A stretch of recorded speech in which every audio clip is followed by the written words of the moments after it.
Hi, I'm Rob from I'm Free Tours. Now, normally we'd be taking you around the centre of Sydney or Melbourne or even the Rocks, but today I'm here to tell you all about the origins of the suburb that I live in, Homebush. So what about that name, Homebush, from the Germanic Heim, meaning home, and the Dutch Bos, meaning forest, but implying uncultivated lands. Now, that's not very insightful, is it? I think we probably all have an understanding of the origins of these words, the meanings of these words, but we want to find out, how did this area come to be called Homebush in the first place?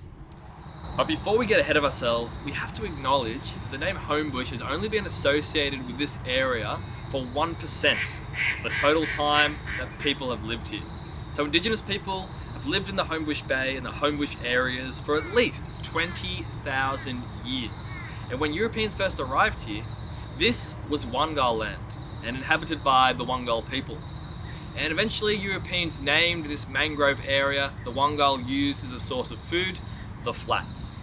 It was in 1793 that the appropriation of these Wangal lands began, and the much broader area was given the name Liberty Plains. Now, the name Liberty Plains was chosen because these were some of, if not the, first freely settled lands in the Australian colonies.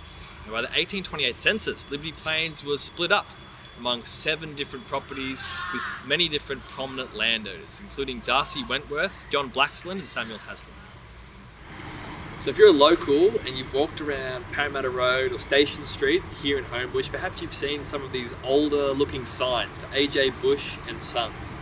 And if you're like me, maybe you would have thought, okay, AJ Bush, maybe he made his home here. He became the namesake of Homebush. Now, if you're like me, you probably would have thought you were pretty smart, but you would have been way off.